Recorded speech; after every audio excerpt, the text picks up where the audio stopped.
Sim, sim.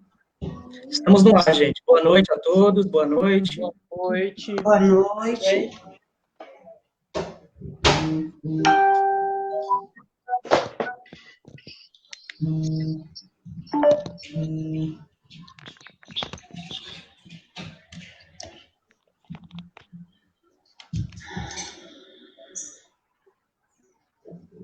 Hoje, nessa terça-feira gelada. O evento é frio, né, José Valdo? É difícil. Tá bem friozinho mesmo.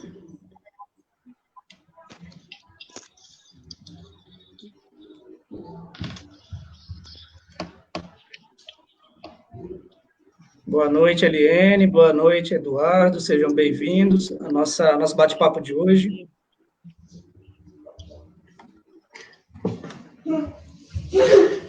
Tô com uma pequena aqui atrás, sabe? Toda curiosa.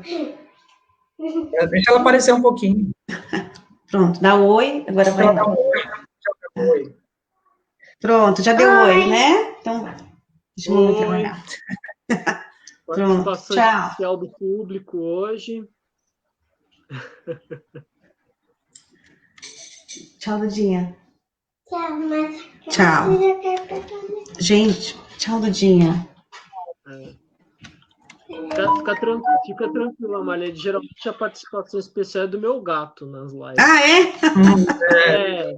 Eu levei umas 7 lives para conseguir contornar aquela participação especial do gato. Ai, que máximo. Não, a minha, ela tava quietinha, né? Vocês viram. Aí só foi iniciar a live, Parece que eles sentem. Não, é assim mesmo. Liga o Wi-Fi do gato aqui em casa também. Quando a gente começa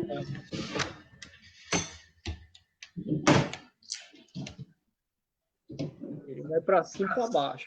Daqui, Vai trabalhar, tô mandando você ir. Vai, filho.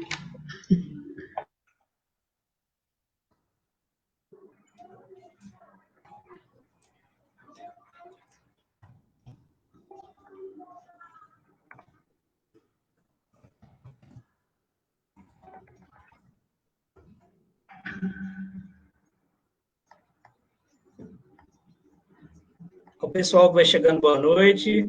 Estamos dando mais uns instantes até a gente dar início ao nosso bate-papo. Então, pessoal, sejam muito bem-vindos. Hoje o bate-papo é sobre acordo trabalhista. Vamos tratar um pouquinho sobre o que é vantajoso, o que é desvantajoso, enfim. E hoje a gente tem uma convidada especial. Sim, hoje nós contamos com a doutora Marleide, advogada civil, trabalhista, que também já, como eu e o Josevaldo, já deve ter feito muito acordo também, né, Marleide? Verdade, boa noite a todos. É verdade. Já fiz bastante acordo. Nossa. Muito acordo. Hoje a gente vai falar muito, às vezes, sobre a expectativa das partes com relação ao acordo, né? Que às vezes é uma coisa meio descolada do risco do processo e às vezes o que a pessoa está esperando do processo. Muitas vezes você tem um acordo que é bom e que não acaba sendo feito às vezes por diferença pequena ou porque a pessoa quer levar o processo para uma discussão que às vezes não cabe dentro do processo. Isso acontece muito. Então, eu acho que essa live vai ser interessante também para poder desmistificar um pouco essa questão mais objetiva do acordo, né? De resolver um problema que muitas vezes não vale a pena ele se estender, às vezes, da forma como ele se estende.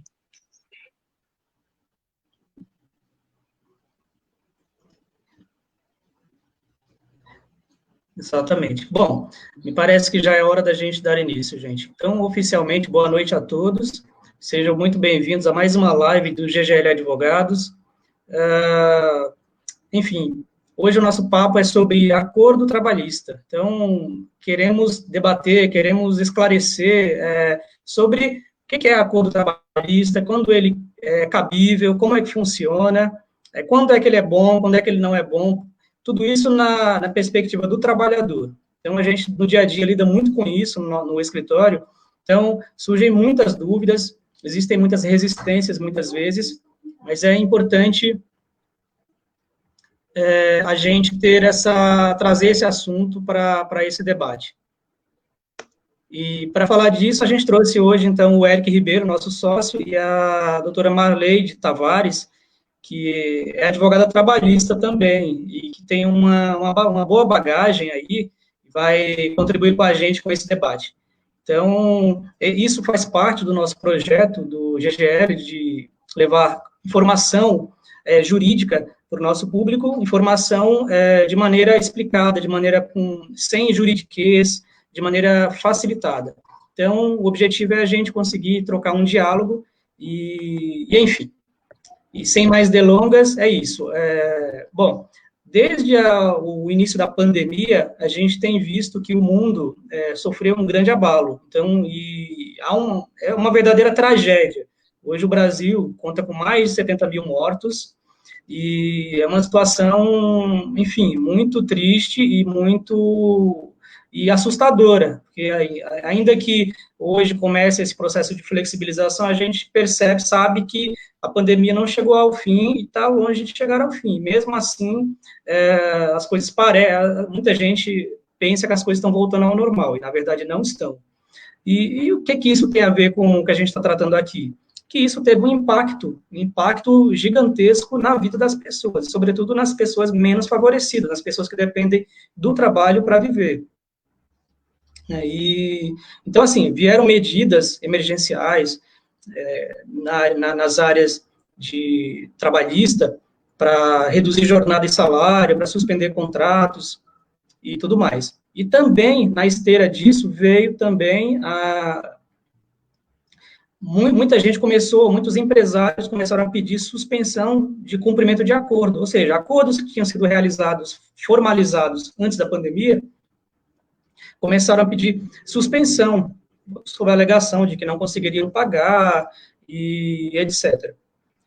E aí a gente se vê numa situação muito complicada, porque o trabalhador que já não está desempregado, que apenas fechou um acordo para receber as verbas em X parcelas, e de repente o acordo dele está suspenso, como assim? E aí? Ele que não tem direito muitas vezes a nenhum auxílio emergencial, a nada.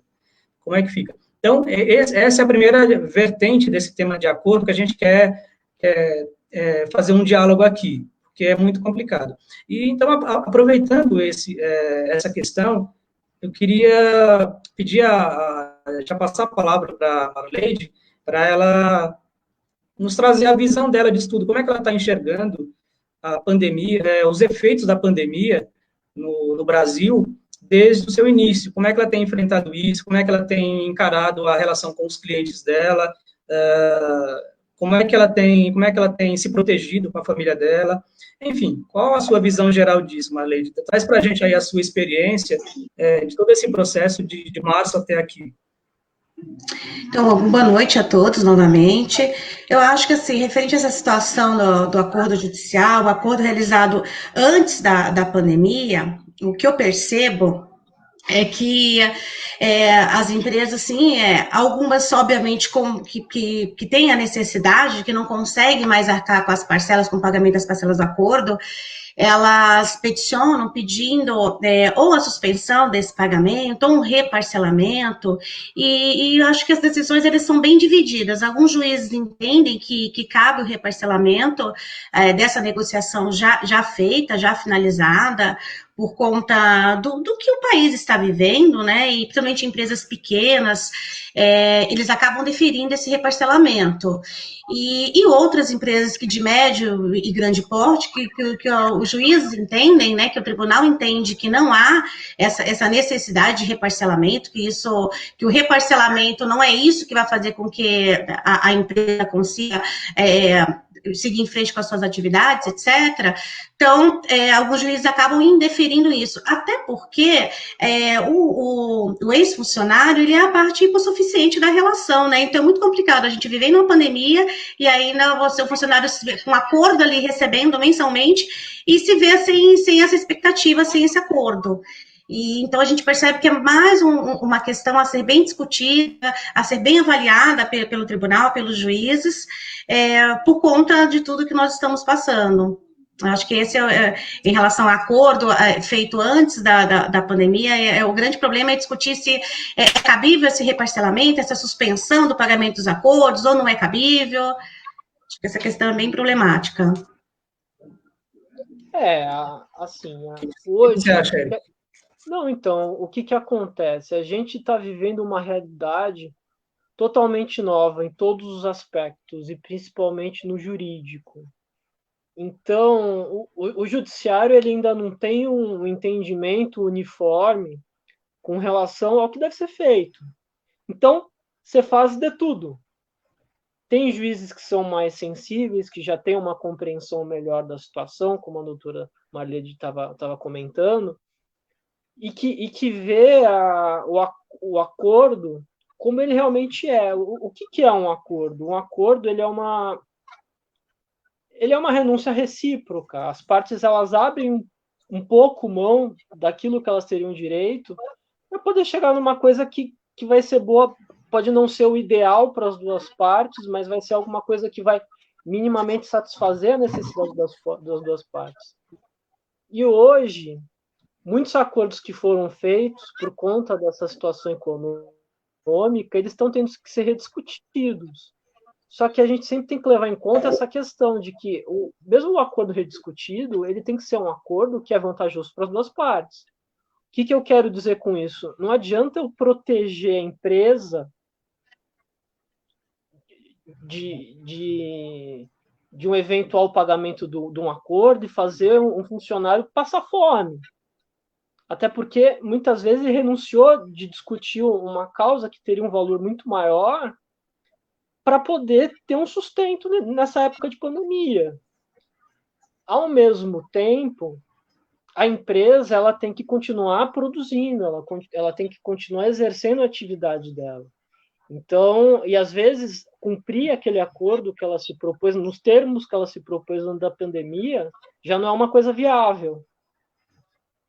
Então, o melhor caminho é sempre o caminho de se conversar novamente, de se propor novos termos que sejam benéficos para as duas partes. Que é muitas vezes o que não acontece, justamente com relação a posturas de se proteger empresas, principalmente empresas grandes, que às vezes têm um fôlego financeiro e que não iam precisar tanto dessa proteção como outras pequenas que, assim, estão morrendo, estão acabando e que geram empregos, enfim, que vão fazer muita falta, já fazem muita falta, quebrando hoje, vão fazer mais falta ainda numa época de reaquecimento da economia. Assim, eu quero colocar duas questões. Desde a reforma trabalhista, na verdade, que vem e a gente já tem discutido isso em outros diálogos, que vem havendo um rolo compressor contra os trabalhadores. Isso desde 2016, 17, sobretudo 2017, que foi o ano da reforma trabalhista, que a gente chama de deforma trabalhista, né? Enfim, por quê? Porque foi uma reforma que veio sem diálogo, foi unilateral, de cima para baixo, com uma pancada. Então, assim, é importante sempre lembrar que a relação jurídica trabalhista é uma relação desigual, economicamente desigual. O empregador está aqui, o trabalhador está aqui. Então, isso tem que ser considerado.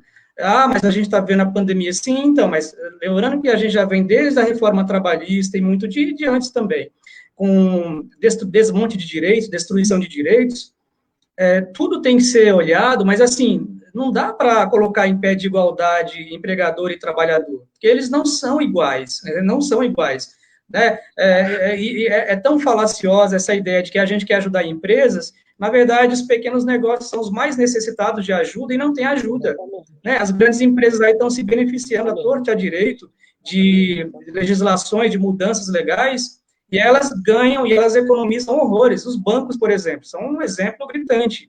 E banco aí, inclusive, está lucrando sem fazer nada, porque banco não produz nada. Então, lucrando, mas tirando direito dos trabalhadores. Então, essa é a primeira crítica, né? Porque, assim, a relação não é igual. Então, a gente tem que acabar com isso de, não, que a relação é igual, tem que olhar os dois do mesmo jeito. Não tem que olhar os dois do mesmo jeito. O trabalhador é a parte mais fraca que está passando necessidade. Tem muita gente passando fome, inclusive. Isso tem que ser considerado. E a segunda questão é que, assim, eu acho que a negociação, sim, é sempre um instrumento muito válido e muito positivo. Muito, muito, muito mesmo. Então, na pandemia, sobretudo, e agora, de agora por diante, a negociação, ela se impõe. É importante que as pessoas comecem a conversar mais, a dialogar mais para chegar em consensos. Isso é necessário. Essa coisa de levar o processo até a última consequência, de, eu não faço acordo com ninguém, minha ação é causa-ganha. Isso não existe. Não existe por N fatores, e a gente vai chegar em cada um deles, espero, nesse curto bate-papo. Mas, assim, onde que eu quero chegar nesse ponto, nesse segundo ponto? Que a negociação, ela também não pode, apesar dela ser super interessante e vantajosa em muitos aspectos, ela não pode ser banalizada de maneira que coloque em risco direitos do trabalhador, de novo do trabalhador. Por que eu falo isso? Porque muitas vezes há tentativa de negociação para acordo para lesar a parte mais fraca.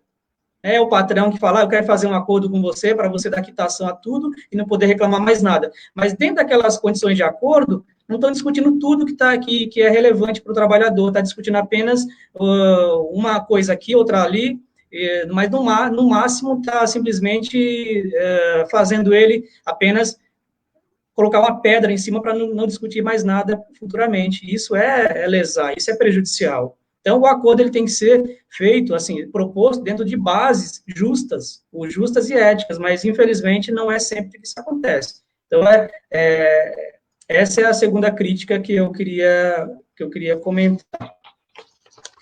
O que vocês acham, Marleide?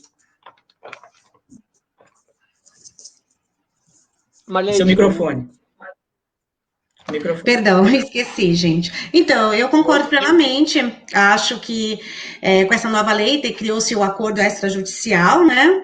Eu acho que tem que entender. É muito bom a cor, a composição, sim, bom para ambas as partes, evita o risco do processo, o tempo, né? Que demoram a finalização, mas essa questão do acordo extrajudicial, eu acho que tem que ter bastante cuidado, até porque a finalidade desse acordo extrajudicial criado pela nova lei é assim, o empregado tem a intenção de sair da empresa e o empregador também tem a intenção da dispensa.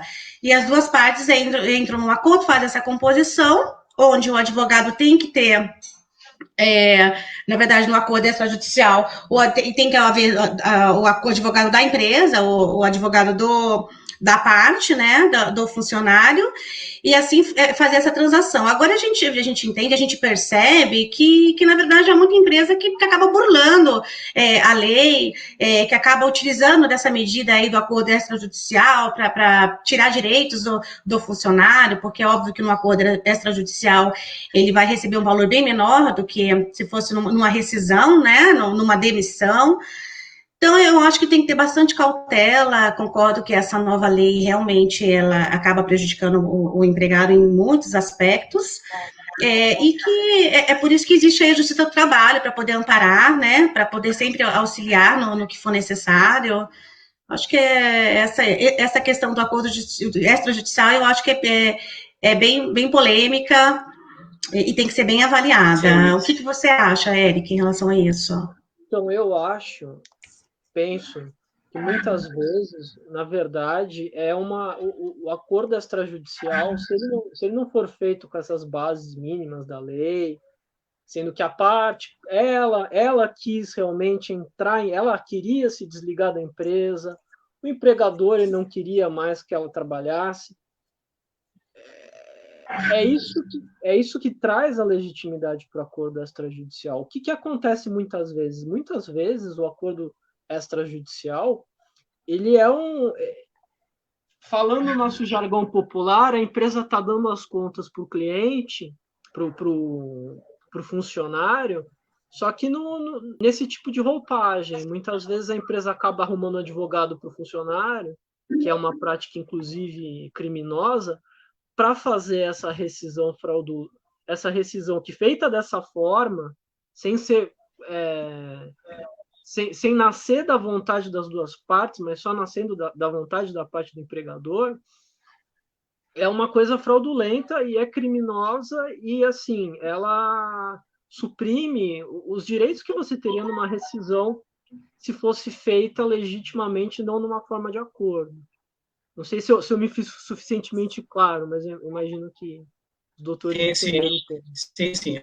Bom, gente, aproveitar aqui para cumprimentar o pessoal que chegou depois do início da nossa live. Então, tem a Simone aqui. Boa noite, Simone.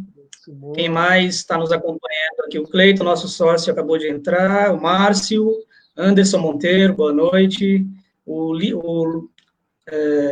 Deixa eu ver. Só um instantinho, deixa eu pegar aqui o pessoal que está nos acompanhando. O pessoal da página Linha 42, que sempre nos prestigia, boa noite. O Jô Lima também, sejam bem-vindos. Então, pegando o gancho no que vocês falaram, nós temos algumas medidas previstas na lei que possibilitam o chamado acordo extrajudicial. Para o pessoal que nos acompanha que não tem familiaridade com o direito, extrajudicial tem a ver com tudo aquilo que não passou pela justiça, que é feito sem intervenção de um juiz, sem intervenção direta. Então, a reforma trabalhista trouxe uma possibilidade, que é a tal da demissão em comum acordo. O que é a demissão em comum acordo? O trabalhador, ele está interessado em sair, mas o patrão não manda embora sem justa causa. Então, o que ele faz? Ele simplesmente pergunta se pode haver a dispensa dele nessa modalidade, dispensa por comum acordo. E aí, se o patrão dele concordar, qual que é a consequência? O contrato encerra, acaba, e quais são os direitos devidos? Tem direito ao saldo de salário, as férias, se tiver férias vencidas, se não proporcionais, 13º vencido ou proporcional, mas onde que o bicho pega? A partir do aviso prévio. O aviso prévio nessa modalidade, ele não é pago integralmente, é só 50%. Que mais? O FGTS, ele não consegue sacar tudo, só 80% dos depósitos. E a multa do FGTS, ele consegue pegar? Na modalidade normal de dispensa sem justa causa, é 40% de multa, certo?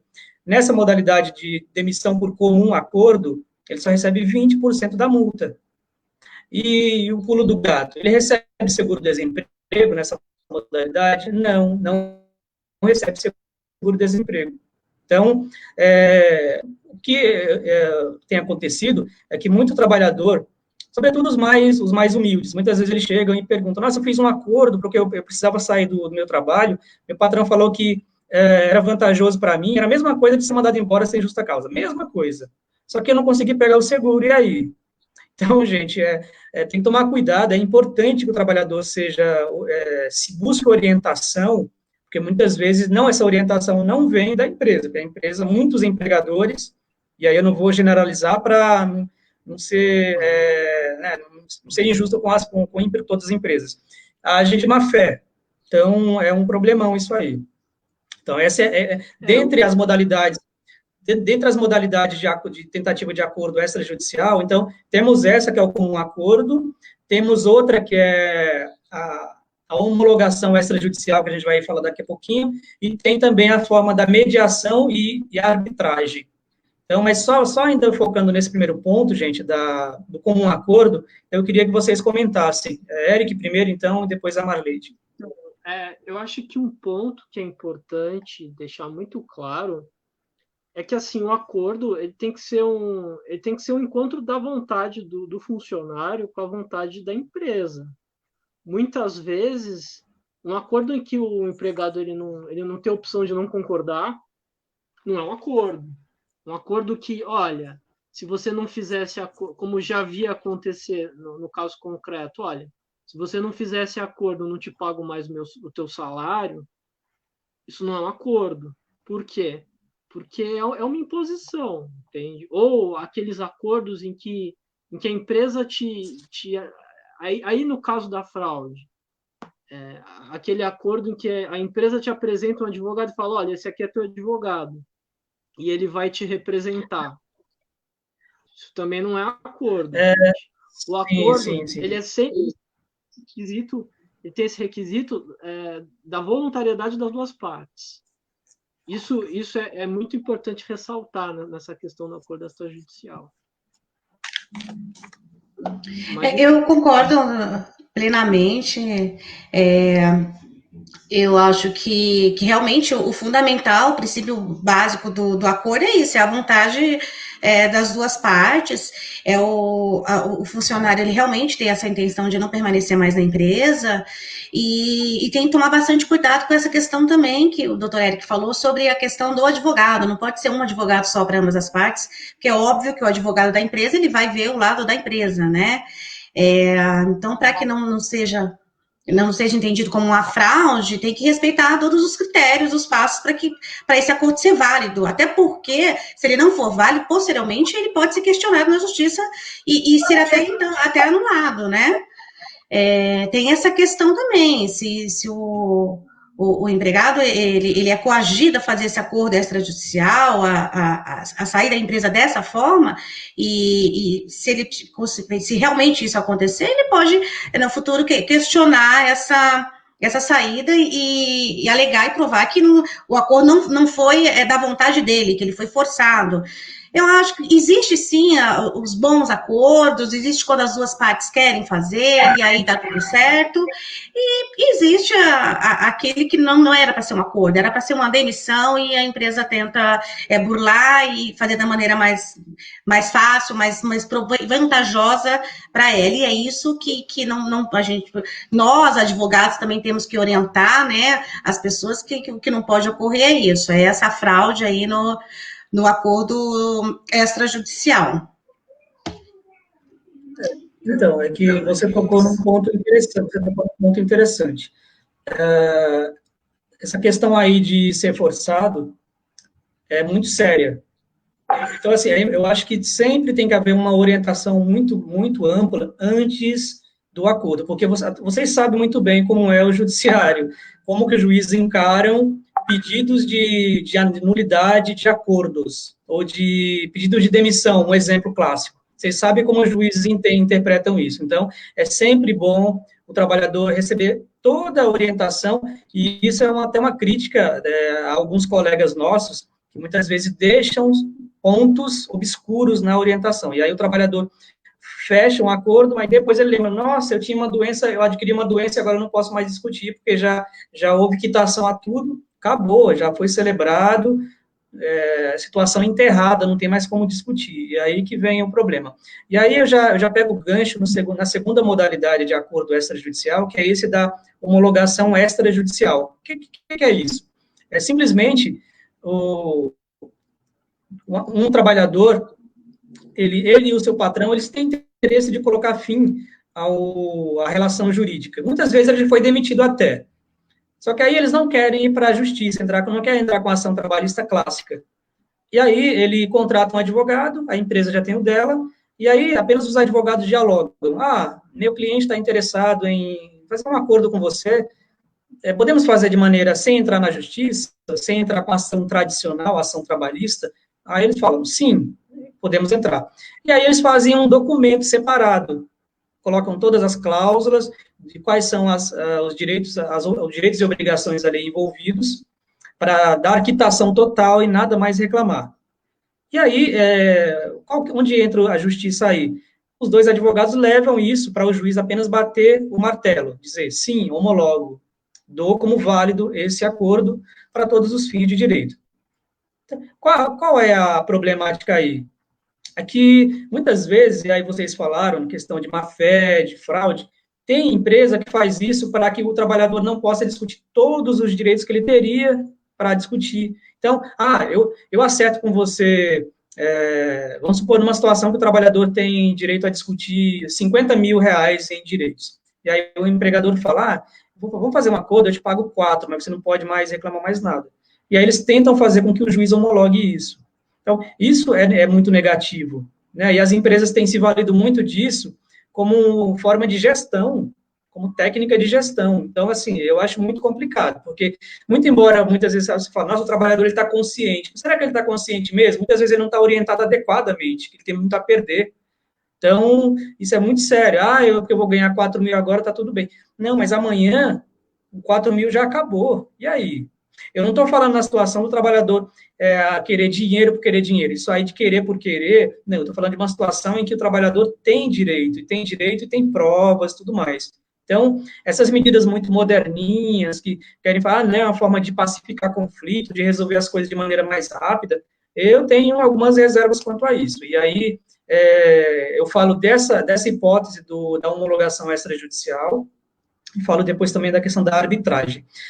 E sobre esse ponto da homologação ainda, então, é uma técnica, uma medida que foi criada, introduzida na lei, nas leis mais novas, trabalhistas, mas que, inclusive, uma coisa positiva que eu vejo é que os juízes não são obrigados a homologar isso. Se eles sentirem que tem alguma lesão a direito, eles são obrigados a falar, não, eu não vou homologar, ou vou homologar apenas parcialmente, não vou concordar com tudo que está aí. Ou então dar quitação apenas a esse valor, mas o trabalhador pode discutir outras coisas depois, sim, dentro do prazo que lhe resta ainda.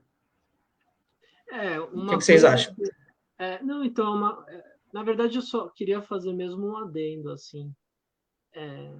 O que eu acho importante para quem eventualmente quiser discutir uma ação ou fazer um acordo trabalhista é assim, apresenta toda a sua situação para o advogado, lembra tudo o que aconteceu na empresa e conte para o seu advogado. Por quê? Porque ele consegue traduzir isso em direitos.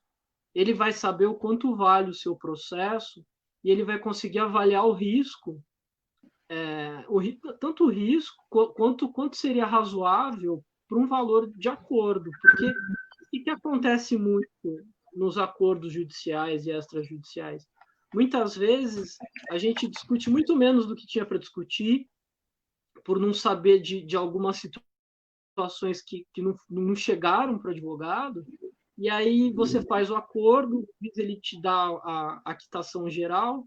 O que é a quitação geral? A quitação geral é o seguinte, que 90% dos acordos, na quitação geral, você não pode mais discutir outros direitos trabalhistas, não só aqueles que estão no acordo. Então, o que acontece? Eu não contei para o meu advogado o que acontecia na empresa com relação a uma circunstância ou outra. Isso gerava direitos que não foram discutidos. A gente fez um acordo.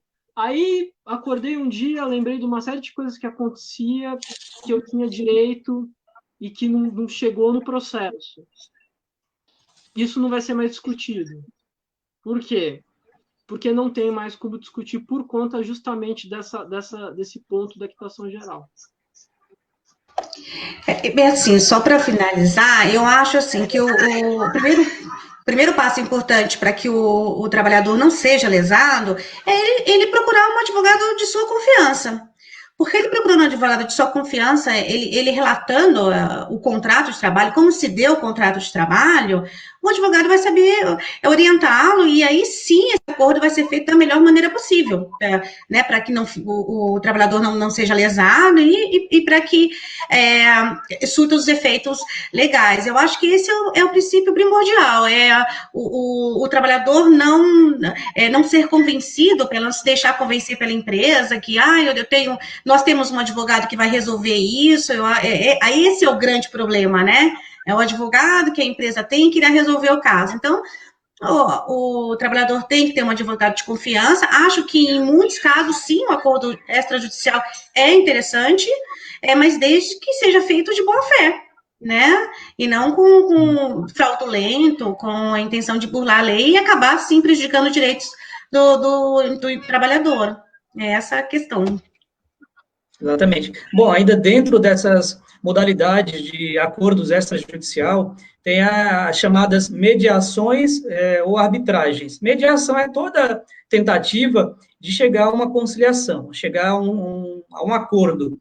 Então, é uma técnica que existe tanto dentro do... Uma mera tentativa de chegar a um consenso. Só que para a mediação, ela não é algo que se esgota em si mesma. É apenas uma tentativa de aproximar, fazer com que as partes cheguem a algum consenso. A preocupação maior que eu vejo sempre em relação à arbitragem. A arbitragem, existe uma lei que prevê, inclusive, que... Primeiro, explicar o que é arbitragem para o pessoal que nos acompanha, que não é da área jurídica. A arbitragem é uma forma de resolver conflitos alternativa. Alternativa a quê? Ao Poder Judiciário. É o Poder Judiciário quem normalmente tem o poder maior e último de dizer quem tem razão. Mas, fora do Poder Judiciário, existem as câmaras de arbitragem, que nasceram através de uma lei de 1996.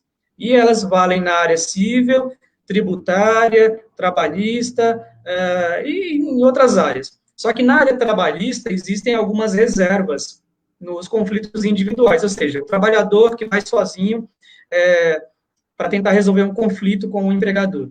Ele vai na arbitragem. Mas como que ele vai na arbitragem? O que acontece? Quando o trabalhador ele entra numa empresa, muitas empresas elas fazem ele assinar o contrato de trabalho, que tem uma cláusula lá pequenininha, lá no final dele, que ninguém lê, que é assim, quando você sair desse emprego, você vai se submeter a uma câmara de arbitragem. E aí, assim, é como se ele não pudesse ir ao Poder Judiciário, entrar com uma ação trabalhista. Tinha que primeiro tentar acordo na câmara de arbitragem. E muitos trabalhadores quando saem do emprego, vão para essa câmara de arbitragem. Eles acham que vai ter um juiz lá, mas na verdade não tem juiz. Tem um árbitro. E aí o que acontece? Muitas vezes ele fecha, há um acordo ali, gera-se um documento que supostamente teria validade, só que aí coloca uma cláusula que ele dá quitação a tudo. O que é quitação? De que ele dá tudo como certo e pago, cumprido, que não pode reclamar mais nada de ninguém. E isso, qual que é a consequência disso? A consequência é que os juízes e até o Ministério Público do Trabalho normalmente não têm aceito esse tipo de acordo em tribunal de arbitragem, porque, enfim, não há uma, digamos assim, um respeito a certos direitos indisponíveis do trabalhador. Então, muitas vezes o empregador vai realmente de maneira assodada para tentar fechar acordo para economizar mesmo, fazer caixa. E aí o trabalhador ficaria, em tese, prejudicado, não poderia mais discutir outras questões. Mas o que tem acontecido, felizmente? Em situações como essas, o trabalhador consulta um advogado de sua confiança depois, e aí ele vai à justiça e o juiz ele anula esse acordo, ou pelo menos anula a parte que fala da quitação total, ou seja, ele recebeu um valor, mas ele tinha direito de receber muito mais. Então, aquele que ele já recebeu, está tudo certo, mas ele vai poder discutir outros direitos, sim. Então, essa é a questão. Então, arbitragem para direitos individuais, eu acho complicado, eu tenho algumas reservas. Em princípio, é bonitinho, é possível, mas, assim, tem que ser analisado com muita calma para que não seja tratado de maneira desmedida e geral. Tá? Então, assim, em regra, eu sou mais a velha e boa ação trabalhista. Sim, até porque a arbitragem ela é um instituto que nasceu do direito civil. No direito civil, as pessoas estão meio que num equilíbrio, entendeu? É mais fácil você negociar quando você tem um equilíbrio com a outra parte. Quando você está negociando com o seu patrão, dependendo do porte do seu patrão, ou você aceita ou acabou. Não tem muito o que discutir. Por conta disso, inclusive, antes da reforma trabalhista, os tribunais eles rejeitavam veementemente o acordo na arbitragem justamente por isso, porque a arbitragem ela é muito boa numa relação de direito civil, onde as partes podem brigar, onde as partes têm mais ou menos a mesma força. Na relação de trabalho é muito complicado, por isso, se você eventualmente fez um acordo numa câmara de arbitragem, você tem dúvida, se você tem mais direito, se aquilo está certo, consulte um advogado, porque isso pode ser discutido e muito discutido no Poder Judiciário.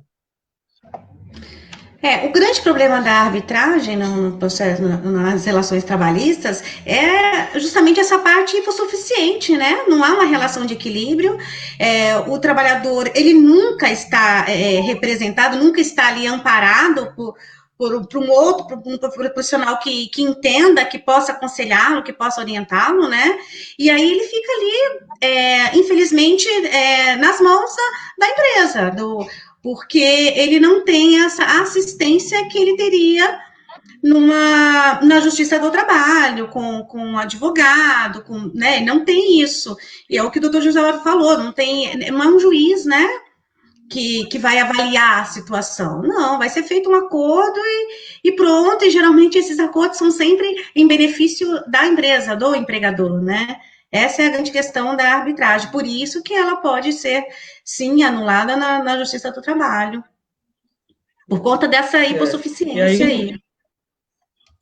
Exatamente. E aí a gente passa desses meios alternativos extrajudiciais, digamos assim, e chegamos nas formas de acordos judicial. O que é o acordo judicial? É aquele acordo que já existe um processo anterior a ele. Então, o trabalhador saiu do emprego e contratou um advogado que entrou com uma ação em favor dele na justiça. Então, qual que é a primeira coisa que acontece na audiência quando inicia a audiência? É justamente a tentativa de acordo, de conciliação. É a primeira coisa, é a primeira obrigação que o juiz tem, é perguntar se as partes já conversaram e se elas chegaram a algum consenso. Então, dentro do judicial, do processo judicial, cabe a mediação, ou seja, cabe que o próprio juiz ou um assistente dele faça a tentativa de aproximação, da quebra de resistências de todas as partes, para que cheguem a um consenso e matem o processo logo ali no princípio. Então, existe essa possibilidade. Então, quando existe essa mediação, qual que é o objetivo dela? Chegar na conciliação, como consequência na conciliação. Chegou na conciliação, então é isso, as partes chegaram num consenso, fecharam o acordo, morre ali. Então, e o juiz, ele bate o martelo, ele, figurativamente, claro, ele diz que ele reconhece que aquele acordo ele tem validade para todos os fins de direito. Então, essa é uma questão importante. Então, mas em que situação o acordo judicial vale a pena? O que vocês pensam sobre isso? Agora a gente está no judicial, tem processo, tem advogado de um lado e de outro, tem juiz. Em que situações que um acordo, na opinião de vocês, da experiência de vocês, um acordo vale a pena? Na minha visão... Marlete. Marlete primeiro? Tá.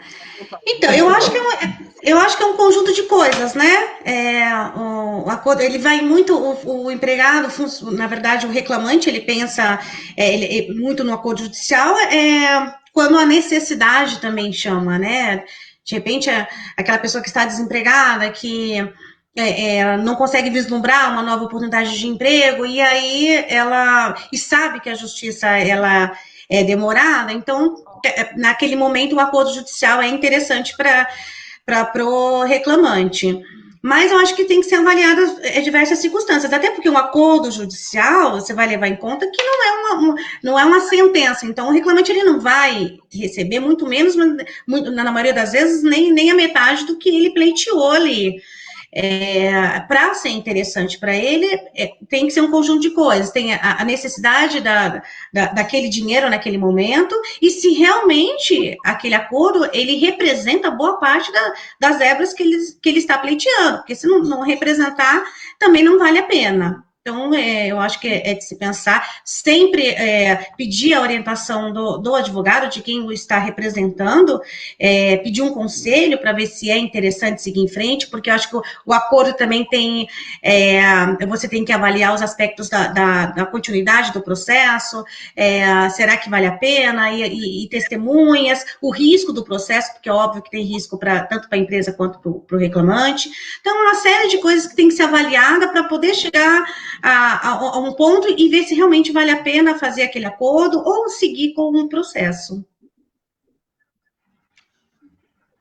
Eric? Eu já penso, essas considerações são realmente assim, essenciais para se fazer ou não um acordo, mas tem muitas vezes um componente nos acordos que deixam de ser feitos muito por questões pessoais, sabe? Mágoas, problemas que aconteceram dentro da empresa. E assim, uma condenação ou qualquer valor que esse processo venha a ter, ele nunca vai reparar essas questões pessoais, entendeu? Então, eu acho que a gente sempre tem que confiar bastante no advogado que está com você na audiência, porque ele tem uma frieza que, às vezes, você, como cliente, não tem.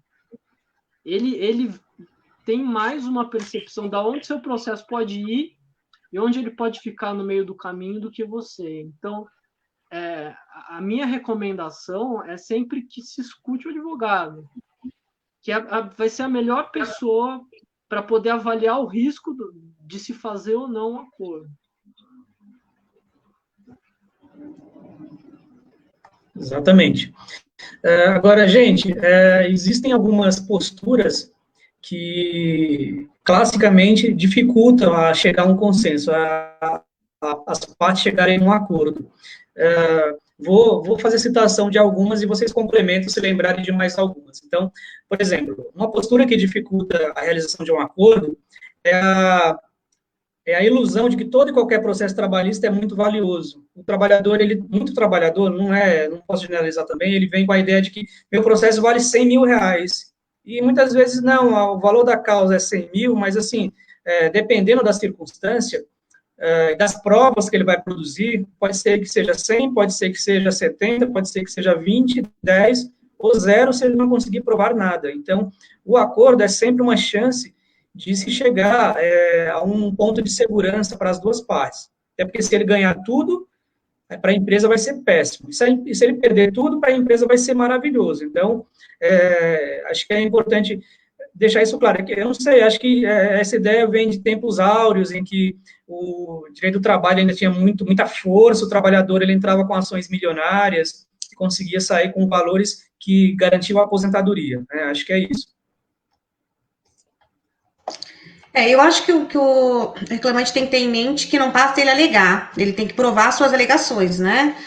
Então, essa é a grande questão. E a figura ideal para poder orientá-lo nesse momento é o advogado. É o advogado que vai informar para ele sobre os riscos do processo, sobre se vale a pena ele seguir em frente, até onde é interessante um acordo, e também vai brigar pelo valor ideal de acordo. Né?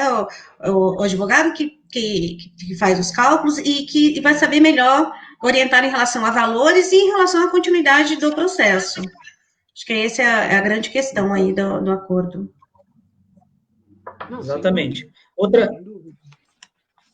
Outro ponto é a crença de que é causa ganha. Existe muito isso no nosso ambiente, do cliente chegar e falar, doutor, você vai pegar minha causa é causa ganha. E a primeira coisa que a gente orienta com bom senso é, senhor, senhora, não existe causa ganha. Não existe causa ganha. Por mais que todas as questões sejam explícitas, não dá para a gente apontar com 100% de certeza que a causa ganha. Não existe isso. A gente tem que ter pé no chão, tem que ter equilíbrio, e inclusive, nós já conversamos muito sobre isso, né, Marleide, Eric, em conversas particulares, de que tem muito, inclusive, tem alguns colegas nossos que, às vezes, prometem o que não podem cumprir, né? Então, não, vamos pegar, porque realmente dá, e às vezes não dá, e nem, não dá para você cravar que a causa é 100% ganha. Às vezes você consegue 100%, às vezes você consegue 80%, 70%, 50%, 20%, às vezes não dá certo, mas assim, é sempre bom, a gente sempre parte do pressuposto de que vamos fazer uma avaliação prévia, nos certificar de que realmente é viável, para só então, até por medidas éticas também, né, não entrar em armadilhas, em aventuras jurídicas. Eu faria até um complemento da sua fala, Josevaldo. Às vezes o cliente chega e ele tem um conhecido que trabalhou com ele e que ganhou o processo. Só que às vezes a empresa não foi, e aí acontece um negócio que a gente chama de revelia, que no jargão popular é meio que ganhar de WO. Às vezes o juiz Sim. É um juiz é claro que todo juiz é imparcial, mas existem juízes que têm uma inclinação mais, às vezes, para o lado da empresa, às vezes para o lado do empregado, do funcionário. Muitas vezes esse seu amigo, às vezes, foi para uma vara de um juiz que ele é mais sensível às questões do trabalhador. Então, cada processo, gente, é um processo. Você não pode usar o processo de quem quer que seja como parâmetro para o seu. O melhor parâmetro de risco que você pode ter é o do seu advogado. Ele vai sentir o momento, ele vai saber quem é aquele juiz.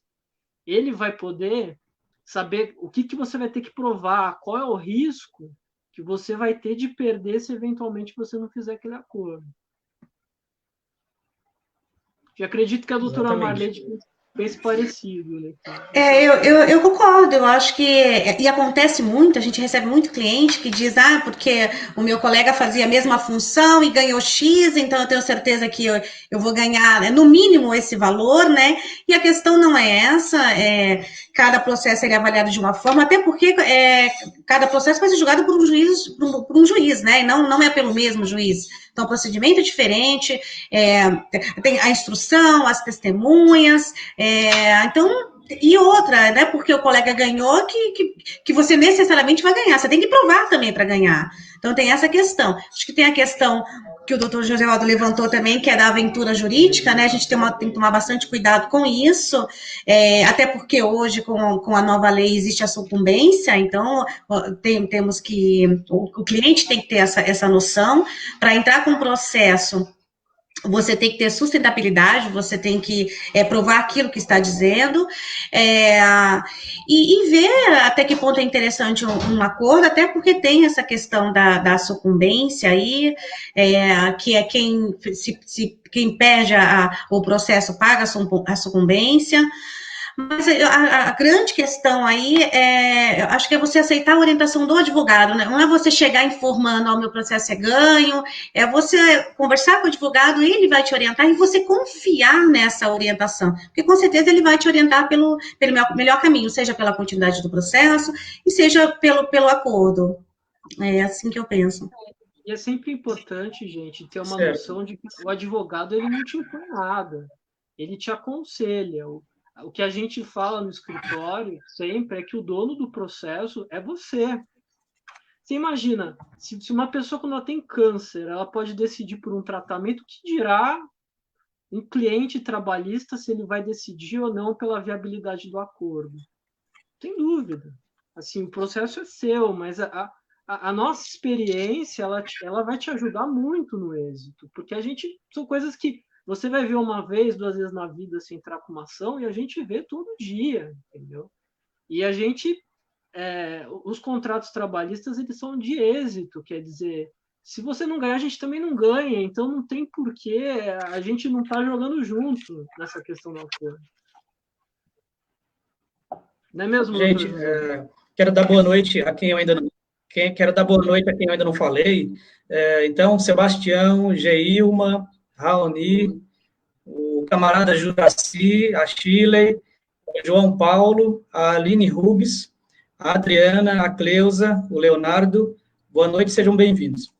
Gente, dentro ali a nossa relaçãozinha de motivos, de posturas que dificultam o acordo, tem motivo que é cutucado em todo mundo. Então, tem motivo que é o reclamante quem dá para dificultar o acordo, tem motivo que é o próprio advogado quem cria embaraço, tem motivo que é o próprio juiz. Então, já falamos algumas do que partem do próprio trabalhador, começa com a questão da crença, de que a causa ganha, de que a ilusão, que todo o processo é muito valioso.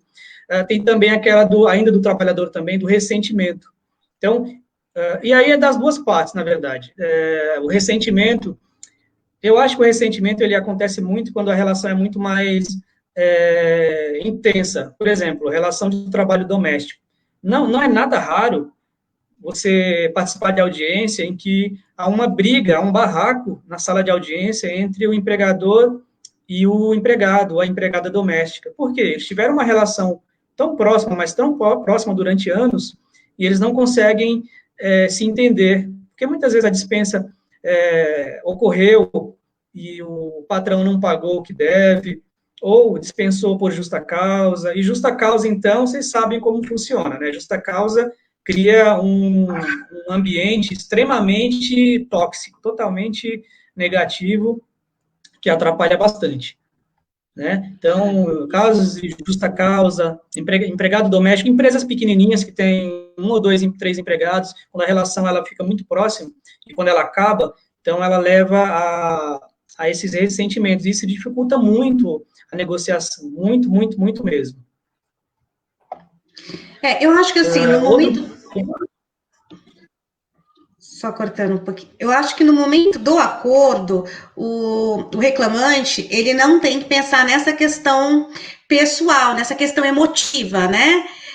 O problema é que ele teve na empresa, se ele está insatisfeito, se ele esteve satisfeito durante o contrato de trabalho, ele tem que pensar assim, nesse momento, no momento do acordo, para que ele faça um bom acordo ou que ele não faça, ele pensar se é vantajoso para ele financeiramente. Mas esse desgaste com a empresa, isso realmente dificulta muito uma composição, porque às vezes tanto o trabalhador como o próprio empregador, insatisfeitos um com o outro, eles levam para o lado pessoal e aí se estende um processo por anos por conta disso, desse impasse aí de um não querer ceder, né? Tem coisas que o dinheiro não paga. Então, não fazer um acordo e estender um processo não vai mudar o que aconteceu.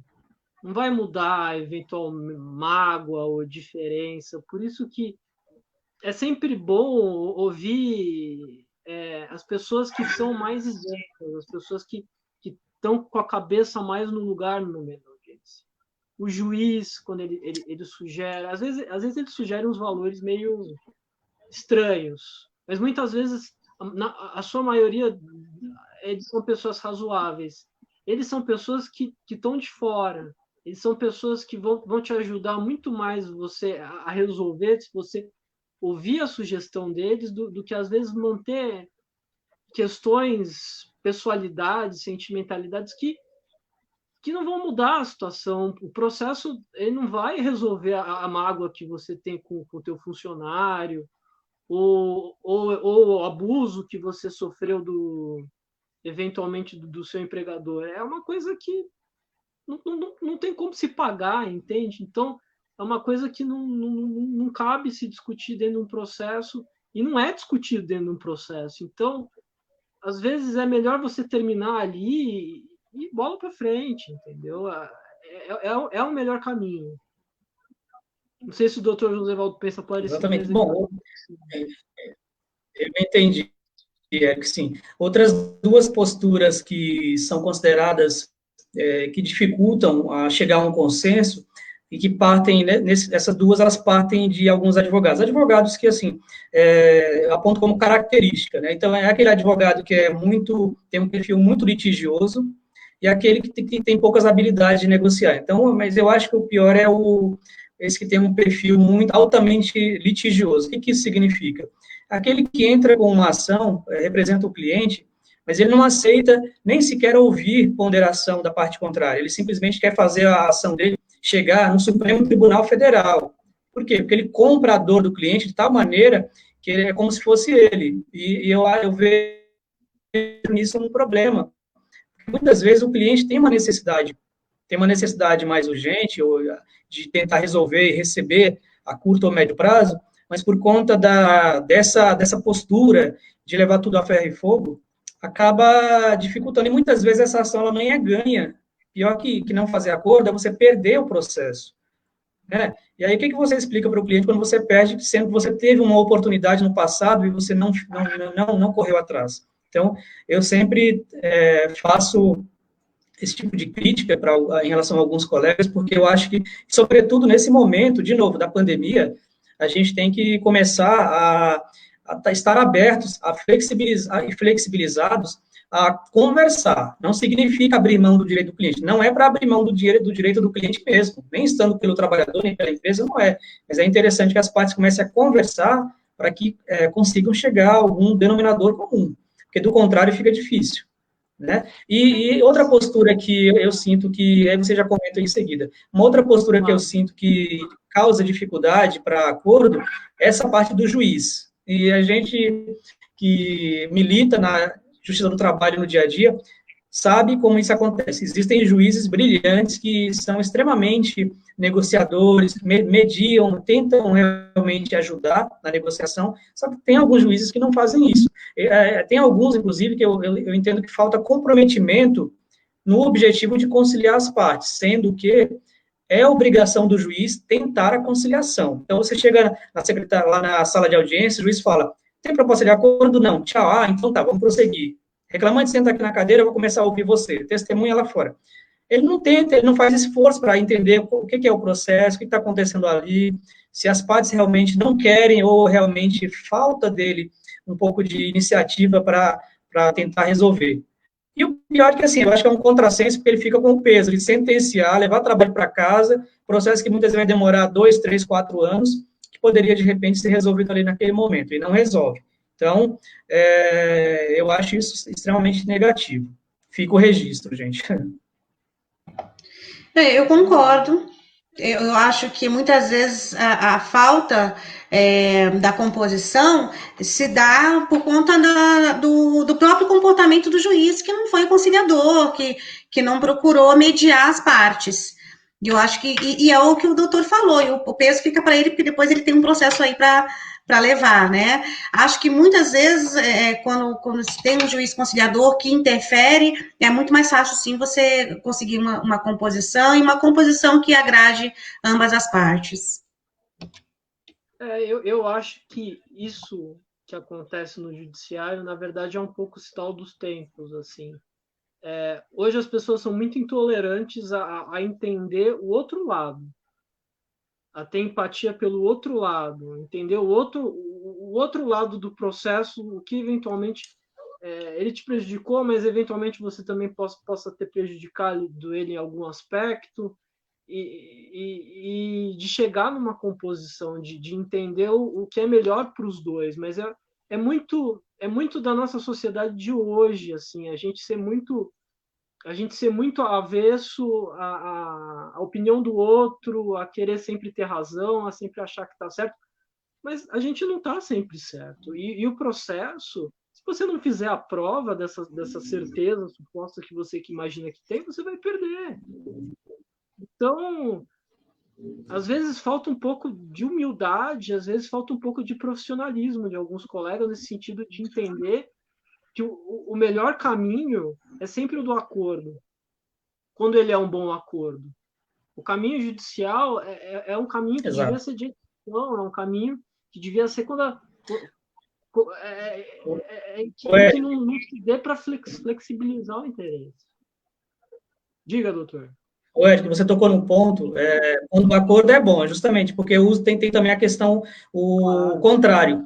Existem juízes que tentam forçar a barra para que se faça acordo de qualquer maneira, mesmo sendo que uma parte seja prejudicada. Eu acho isso também complicado. Não dá para você forçar acordo, você tem que orientar as partes para conversar e você ponderar, fazer um cálculo aqui, um cálculo ali, e ver se dá para chegar a um consenso, mas não obrigar o trabalhador a abrir mão de seus direitos e nem a empresa também a fazer acordo se não for de interesse dela. Eu acho que tem que haver a liberdade das partes para chegarem a seus consensos ali. Se não quiser, toca o barco, e cada um que arque com as consequências. Mas, assim, forçar, obrigar, eu acho que isso é muito complicado no plano de negociação. Negociação não tem por base forçação de barra. Negociação é algo livre.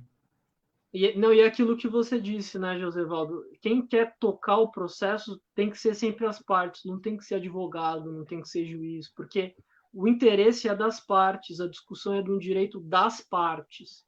Eu acho que isso, muito colega, às vezes, muito juiz, inclusive, tem dificuldade de entender que as partes são protagonistas no processo, são elas que estão discutindo, são elas que tiveram a relação de trabalho. Não é o juiz, não é o advogado, a gente é auxiliar. O juiz mesmo, ele é a voz do Estado, ele está lá para falar pelo Estado.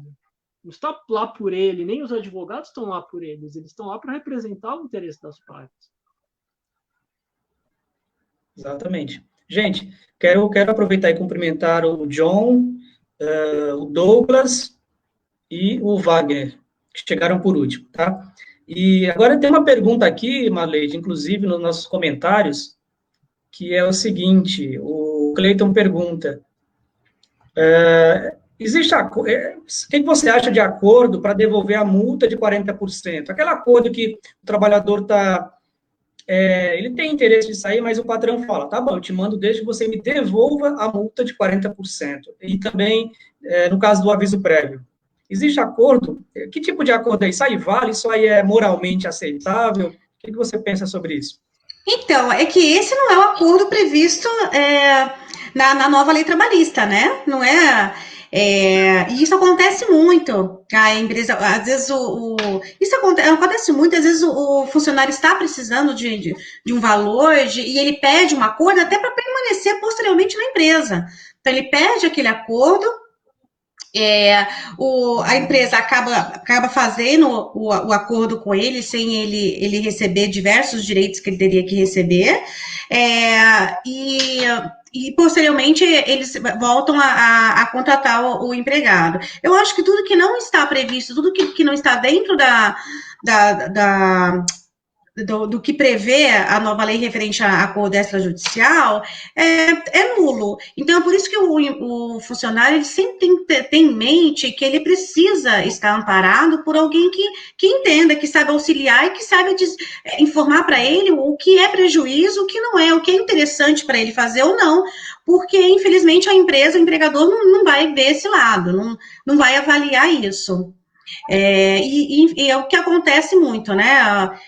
O empregador, ele sempre vem com umas propostas que não vão ajudar, não vão ser equiparadas em benefício do empregado, e ele acaba perdendo, por conta disso, ele acaba perdendo diversos direitos que não deveria perder.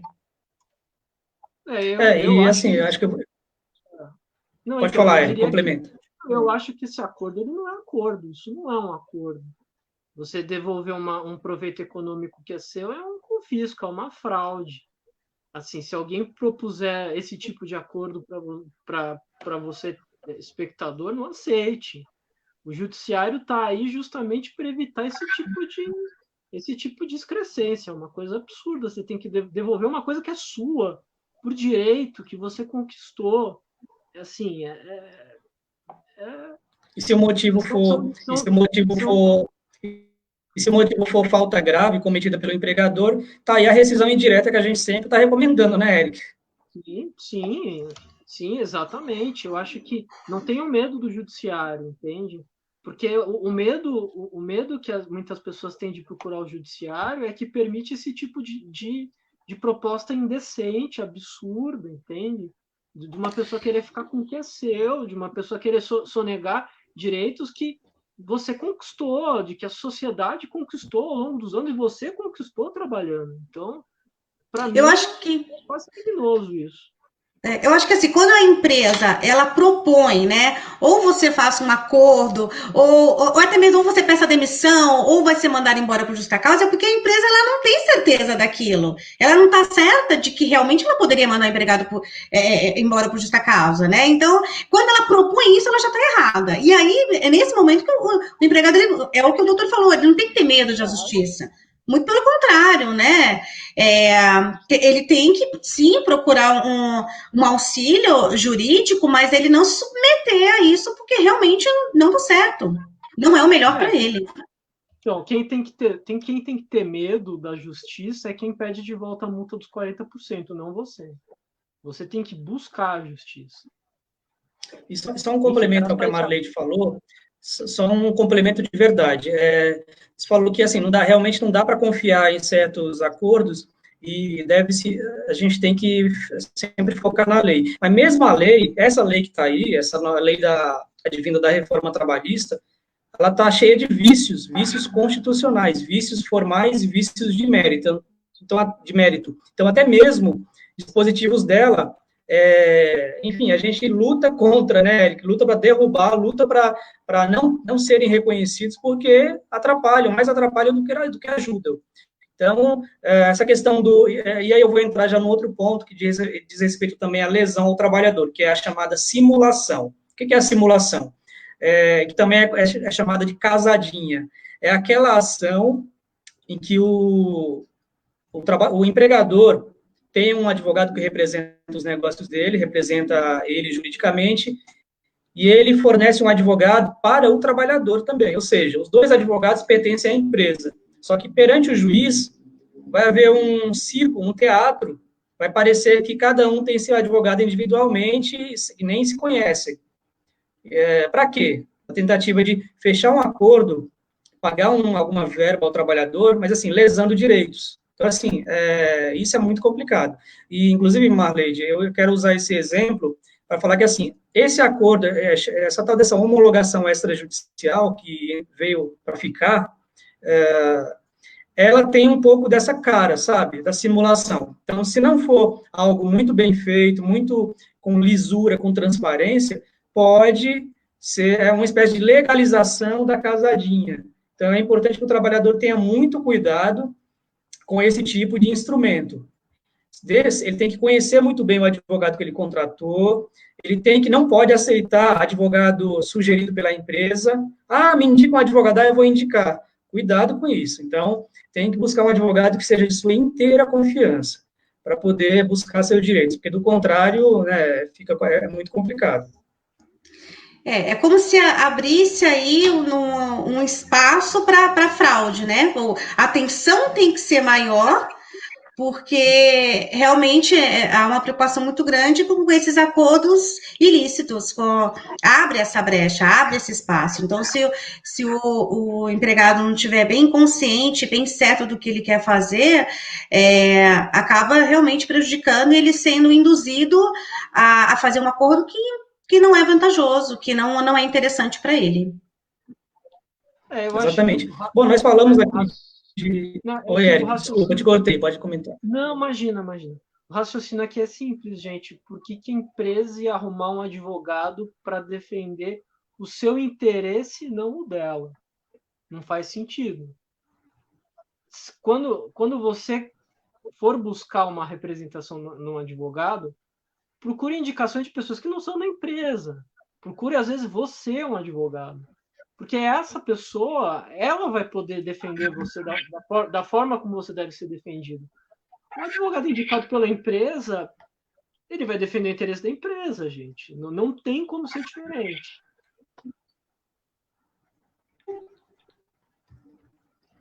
Sim. Gente, chegou uma pergunta aqui do José Antônio, e eu vou fazê-la. Vou tentar entender a pergunta, e aí qualquer coisa vocês me ajudam. É o seguinte, como fazer um acordo trabalhista em caso de reconhecimento de vínculo que mantenha o seu direito previdenciário quanto ao tempo? Vocês entenderam a pergunta? Ou seja, o trabalhador não tinha registro, e aí pede-se o reconhecimento do vínculo, mas acho que a pergunta dele é no sentido de, acho que preservar que o acordo contemple o recolhimento da contribuição previdenciária, mês a mês. Parece que é isso. Isso é viável? Um acordo para recolher a contribuição? Ele quer saber como contar esse tempo. Como contar esse tempo. Ele complementou aqui. Fazemos acordo em caso de reconhecimento de vínculo, sem o tal reconhecimento pela legislação civil. Bom, o que a gente pode dizer para o José Antônio? É uma questão que talvez seja melhor, às vezes, buscar a vara previdenciária para tentar fazer esse reconhecimento. Não, então, exatamente. É possível reconhecer. Primeiro, vamos por parte. Primeiro, reconhece o vínculo. Primeiro, pede-se o vínculo. E aí, na mesa de audiência, tenta-se acordo. E aí, o acordo, é para pagar algum valor, mas é também para anotar a carteira? Depende. Então, se não é para anotar a carteira, é só para receber um valor pelo período trabalhado, então, recebe o valor e acabou. Matou o processo. Não, mas se esse acordo tiver que contemplar também o registro em carteira? Talvez a pergunta dele seja se isso aí tem validade. Então, a vara previdenciária, a Justiça Federal, não tem aceito, acho que vocês concordam comigo, não tem aceito decisões automáticas da Justiça do Trabalho que reconhece vínculo e manda, né, juntar o tempo lá para todos os efeitos. Então, me parece que, José Antônio, me parece que a federal não reconhece automaticamente decisões da trabalhista, não, tá? Então, mesmo reconhecendo o vínculo, o trabalhador tem ali talvez um início de prova, que ele pode depois ingressar com uma outra ação para fazer prova por outros meios de que ele tem o direito que aquele tempo seja considerado. Me parece que a resposta é mais ou menos por aí. Se vocês quiserem fazer complemento. Não, mas é isso mesmo. Na verdade, grande parte das provas que eventualmente a gente consegue fazer na Justiça do Trabalho, para efeitos previdenciários, elas acabam não se comunicando e a gente tem que refazer a prova num outro processo. Então, é mais garantido você fazer essa prova já na vara federal, eventualmente, do que fazer na trabalhista. Sim, eu concordo. Então, assim, se o acordo ele não contempla o reconhecimento do vínculo à anotação na carteira, o trabalhador não tem mais como discutir isso na esfera previdenciária, tá? Porque o acordo foi totalmente sem reconhecimento de vínculo. Então, para todos os efeitos, não dá. Por isso que é importante também o advogado prestar atenção nisso, quando for pedir reconhecimento de vínculo, porque o acordo que for feito naquela ocasião, ele tem consequências. Inclusive, aproveitando o ensejo, quero anunciar que nossa live de quinta-feira será justamente sobre trabalhadores sem registro. Então, todas essas questões envolvendo trabalhadores, e não é pouca gente que está aí no mercado sem registro, sobretudo na pandemia, são milhões de trabalhadores informais entre aspas, porque a grande parte deles estão sujeitos à subordinação, recebem ordens, têm controle de jornada, mesmo que indireto. Então, muita gente aí que teria direito à carteira assinada, a aviso prévio, 13ª férias, e não tem. Não tem por quê? Porque, primeiro, não desconhecem que tem esse direito, ou estão sobrevivendo, não querem realmente ir à justiça agora para não ter o perigo de perderem o emprego, né, gente? Então, essa é uma situação delicada. Então, quinta-feira, teremos essa live sobre esse assunto. Gente, bom, deixa eu ver se tem mais alguma pergunta, e já caminhamos para o nosso encerramento. Bom, não temos mais pergunta. Quem tiver alguma pergunta extra, pode deixar nos comentários que responderemos depois. Então, quero pedir uma mensagem final para os nossos participantes, começando pelo Eric. Eu acho que a minha mensagem final é mais ou menos uma mensagem que eu costumo deixar em todas as outras lives. Busque ajuda especializada. Na dúvida, constitua um advogado que seja da sua confiança. Não tente arrumar advogado da empresa. Não tente aceitar propostas absurdas da empresa, porque senão vai ter alguma consequência, porque não tem que ter consequência nenhuma. Assim, o acordo, ele tem que ser para você, ele tem que ser por você e ele tem que te deixar satisfeito. Marleide, aproveite e deixe seu contato para quem quiser seguir você no Instagram. Gente, eu agradeço a participação, fico muito feliz em ter contribuído aí para esclarecer dúvidas, né, para orientar no que for necessário.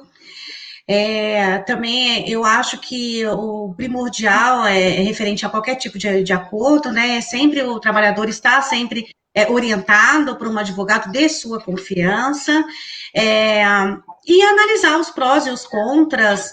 Acho que nesse momento de pandemia, sim, um acordo, desde que observando os parâmetros da legalidade, da licitude, e ele é, assim, interessante para a parte, né, para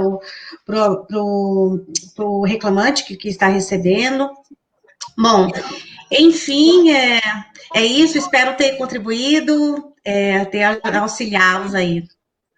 Muito obrigada, gente. Obrigado a você. Então, quero agradecer a presença da Marleide. Há muito tempo, ela, enfim, pensava nela para trazer um pouquinho da experiência dela na advocacia trabalhista, e contribuir com a gente aqui no GGL. Agradecer ao Eric também, Eric Velho de Guerra, está sempre trazendo e compartilhando ideias e dialogando com a gente.